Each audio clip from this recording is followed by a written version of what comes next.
तो दोस्तों हम अक्सर वूडू को किसी तरह की ब्लैक मैजिक या फिर ऑकल्ट प्रैक्टिस मानते हैं और हमारे इस सोच के पीछे की वजह है कुछ मूवीज़, टीवी शोज़ या फिर बुक्स जिनमें वूडू को नेगेटिव तरह से पेश किया जाता है।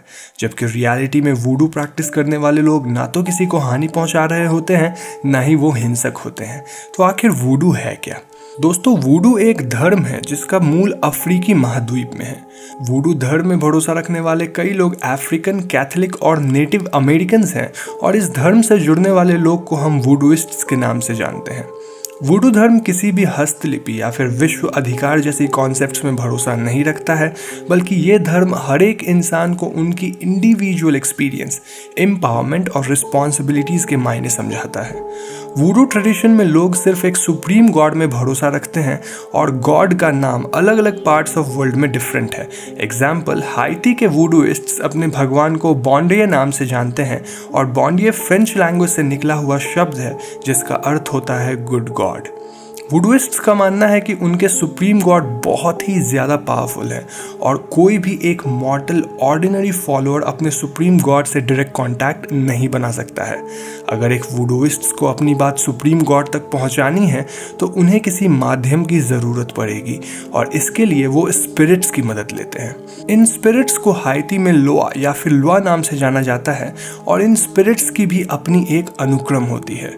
कुछ पावरफुल लोआ होते हैं जिनकी अपनी हॉलीडेज, रिचुअल्स और सेलिब्रेशंस होती हैं और कुछ माइनर लोआ होते हैं जो कि या तो किसी पर्टिकुलर कम्युनिटी को बिलोंग करते हैं या फिर उनका डिफरेंट रीजन्स में डिफरेंट रोल्स होता है। दोस्तों लोआ कोई ह्यूमन या मॉर्टल नहीं बल्कि एक स्पिरिट है जिसमें वुडुइस्ट्स का भरोसा होता है और वो उन्हें खुश रखने के लिए या फिर अपनी बात बॉन्डिये तक पहुंचाने के लिए डिफरेंट रिचुअल्स करते हैं। लोआ को राडा, पेट्रो और घेडी जैसे 3 फैमिलीज में डिवाइड किया गया है और ऐसा माना जाता है कि लोआ एक बिलीवर को पजेस करते हैं जिसके बाद वो बिलीवर बॉन्डिये से डायरेक्ट कांटेक्ट कर सकता है। अब दोस्तों जिस तरह कई धर्म में स्वर्ग और नरक की बातें होती हैं, ठीक उसी तरह वूडू में विलोकन की बात होती है जहां लोआ और मरे हुए लोगों की स्पिरिट्स रहती हैं। विलोकन को लेग्बा नाम का एक लोआ प्रोटेक्ट करता है और अगर कोई फॉलोअर विलोकन के स्पिरिट से कांटेक्ट करना चाहता है तो उसे पहले लेग्बा के रिचुअल्स को फॉलो करते हुए उसे खुश करना पड़ेगा। अब दोस्तों अगर हम वूडू रिचुअल्स की बातें करें तो इसमें एनिमल सैक्रिफाइस और मीट ईटिंग जैसी कई प्रक्रिया होती है। हर लोआ की एक अपनी ड्राइंग या सिंबल्स होती है और उन्हें खुश करने के लिए डिफरेंट सैक्रिफाइसेस दी जाती हैं। इन्हीं रिचुअल्स में से एक रिचुअल है वूडू डॉल्स का, जिसे हम सभी कई बार मूवी वगैरह में देख रखे हैं। वूडू डॉल रिचुअल में वुडुइस्ट्स कुछ डॉल्स बनाते हैं और वो इन डॉल्स में पिन्स चुभ होते हैं। ये वूडू डॉल्स किसी लोआ को बुलाने के लिए बनाई जाती है और वुडुइस्ट्स का मानना है कि इन डॉल्स में पिन चुभ होने से लोआ हमारी दुनिया में आके अपनी फॉलोअर को पजेस कर लेगा, जिससे वो फॉलोअर सुप्रीम गॉड बॉन्डिये से अपनी बातें कह सकेगा। अब चूंकि ये वूडू डॉल्स लोआ को रिप्रेजेंट करते हैं, लोगों का मानना है कि इन डॉल्स को घर में रखने से लोआ उनके परिवार और लोगों का अच्छे तरीके से ख्याल रखेंगे। तो दोस्तों ये है वूडू के बारे में कुछ इंपॉर्टेंट पॉइंट्स, लेकिन यहाँ सबसे बड़ा सवाल ये उठता है कि आखिर वूडू दुनिया में इतना बदनाम क्यों है? इसका जवाब बहुत ही सिंपल है, क्योंकि ये कम्युनिटी रेसिज्म का शिकार हो गया। अब दोस्तों इसमें कोई दो राय नहीं है कि वूडू एज ए रिलीजन काफ़ी स्पिरिचुअल है और उनके रिचुअल्स भी काफ़ी अजीब हैं, लेकिन फिर भी ये किसी को हानि पहुंचाने वाली कम्युनिटी नहीं है। 1710 के दशक में जब यूरोपियंस ने अफ्रीकन डिसेंट को स्लेवरी में धकेला था तो कई स्लेव्स वूडुइस्ट्स थे। इनफैक्ट जब अफ्रीका में स्लेवरी खत्म हुआ तो उस जंग में भी कई लोग वूडुइस्ट्स थे और इसलिए यूरोपियंस इन वूडू कल्चर को बुरा मानने लगे। धीरे धीरे वूडू के ब्लैक मैजिक होने की रूमर्स अमेरिकन्स तक पहुंची और अमेरिकन्स ने इन चीज़ों को इतना ज़्यादा वाइड स्प्रेड किया कि आज हम में से कई लोग वूडू को काला जादू मानते हैं, जबकि रियलिटी में वो भी हमारी तरह एक आम इंसान है जिनका भरोसा स्पिरिट्स और गॉड में बहुत ही ज़्यादा है। अब मैं यहाँ अग्री करूँगा कि वूडुइस्ट स्पिरिचुअलिज्म में बहुत ही ज़्यादा भरोसा रखते हैं, लेकिन दोस्तों स्पिरिचुअलिज्म को लेके आज तक कोई भी बहुत ही पावरफुल या फिर बहुत ही स्ट्रॉन्ग प्रूफ हमारे सामने नहीं आई है। तो हम इन बातों को मान सकते हैं या नहीं भी मान सकते हैं, depends on person to person. 1920s के दौरान लोगों का मानना था कि जो कोई भी टॉमिनोज हिल पोएम को जोर से बोलकर पढ़ता है उसकी या तो एक्सीडेंट हो जाती है या कोई personal loss and in worst case मौत तक हो सकती है। इतना ही नहीं, उस इंसान की आत्मा भी नर्क में सड़ने लग जाती है। टॉमिनोज हिल के पब्लिशिंग के बाद से ही इसे कुछ स्ट्रेंज इंसिडेंट्स के साथ जोड़ा जाने लगा, जिससे लोगों में धीरे धीरे ये बिलीव बनना शुरू हो गई कि ये पोयम असल में कर्स्ड यानी शापित है। दरअसल जिस ये पोएम पब्लिश हुई थी तब कुछ रीडर्स ने ये एक्सपीरियंस किया था कि the moment they completed reading the poem उन्हें सडन हार्ट अटैक महसूस हुआ था and majority of the readers ने हेडेक की कंप्लेंट भी करना स्टार्ट कर दी थी। ओरिजिनल पब्लिश्ड बुक में पोएम से पहले एक पेज पर एक ऑमिनस वार्निंग में ये क्लियरली लिखा गया था कि if you read this book out loud tragic things will happen, यानी कि अगर आप इस पोएम को जोर से पढ़ेंगे तो आपके साथ कुछ बुरा होगा। ना ऑब्वियसली उन दिनों ये पोएम काफी फेमस हुई, लेकिन धीरे धीरे लोग इसके बारे में भूल गए अंटिल हम सब की जिंदगी में इंटरनेट आया, जिससे ये कर्स्ड पोएम अब ऑनलाइन अवेलेबल हो गई। जापान की वेबसाइट 2chan पर इस पोएम की स्टोरी को अचानक ही काफी तेजी से अटेंशन मिलने लग गई थी और इस पोएम के रीडर्स फ्रॉम डिफरेंट एरियाज अपने अपने एक्सपीरियंस पिक्चर्स और वीडियोस के रूप में शेयर करने लग गए। एक और इंसिडेंट की बात करें तो ईयर 2000 में जापान में ही कुछ सुसाइड केसेस में यह कॉमन पाया गया था कि जिन जिन लोगों ने भी सुसाइड किया था उन सब के घर में वो पोएम प्रेजेंट थी। इंटरनेट पे एक और फेमस इंसिडेंट की बात करें तो रेडिट यूजर मिसिको काराकोजो ने अपने एक पोस्ट में अपना एक्सपीरियंस डिटेल में शेयर करते हुए बताया था कि उसने इस पोएम के बारे में काफी सुना था, इसीलिए उसने इसे ट्राई करने का डिसाइड किया। पोएम कंप्लीट करने के बाद काराकाजो के राइट नी में अचानक ही काफी तेज पेन स्टार्ट हो गया था एंड देन बाथरूम से उसे अपनी गर्लफ्रेंड की चीखने की आवाज आई। वहां जाकर काराकाजो को पता चलता है कि वाटर हीटर में इलेक्ट्रिक स्पार्क हो गया था एंड ऑलमोस्ट आग लगने ही वाली थी। उस दिन काराकाजो को समझ आ गया था कि ये पोएम कितनी अनलकी और कर्स्ड है। ना ऑल थैंक्स टू इंटरनेट लोगों ने इस पोएम को कई डिफरेंट लैंग्वेजेस में ट्रांसलेट कर दिया, लेकिन दूसरी कंट्रीज जहां इस पोएम को ट्रांसलेट करके पब्लिश किया गया था वहां कोई भी असाधारण घटना नहीं हुई। यही वजह है कि लोग मानने लगे कि इस पोएम को जापानीज के अलावा किसी दूसरे लैंग्वेज में पढ़ने से कोई खतरा नहीं है।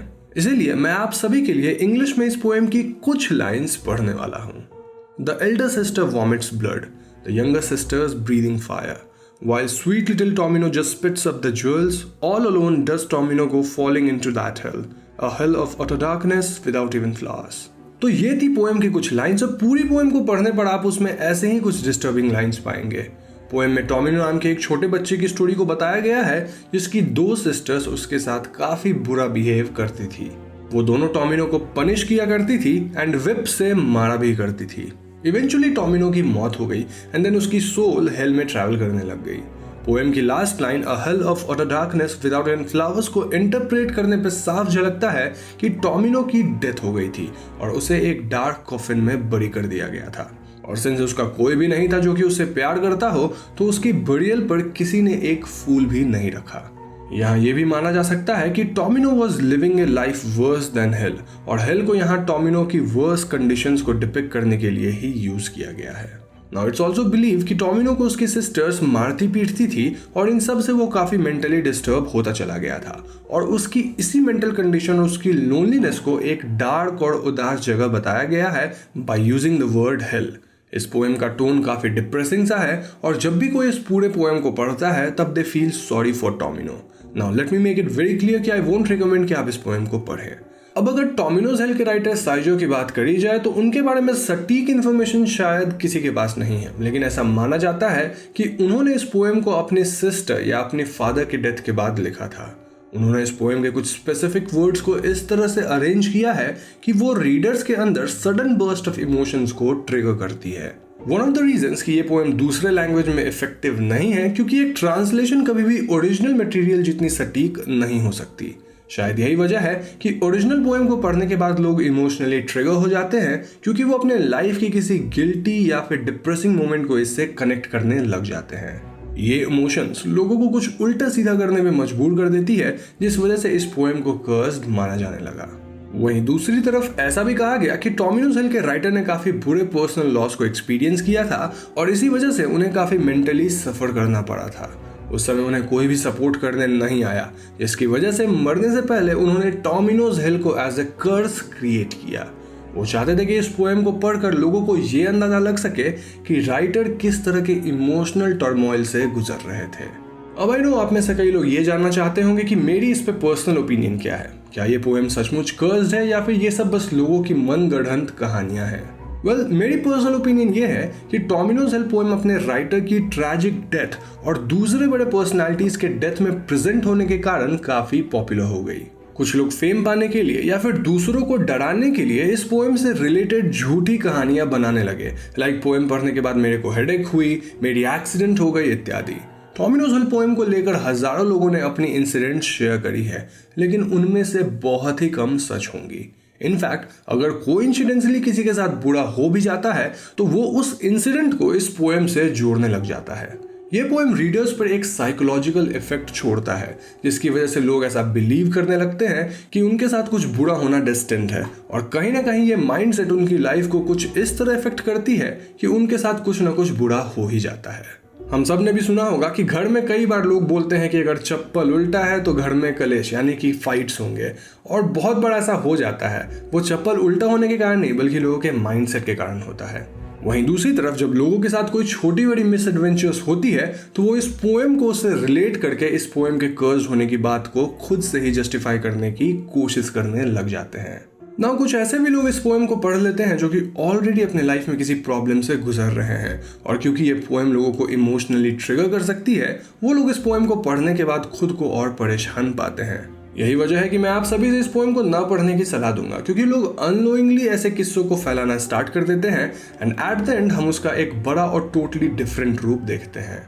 आई मीन कि स्टार्टिंग में अगर कुछ रीडर्स ने ये एक्सप्लेन किया कि ये पोएम सैड इमोशंस को टारगेट करता है, तो धीरे धीरे लोगों ने इसे बढ़ा चढ़ाकर पेश करना स्टार्ट कर दिया एंड एट द एंड आज इसे एक कर्स्ड यानी कि शापित पोएम माना जाता है।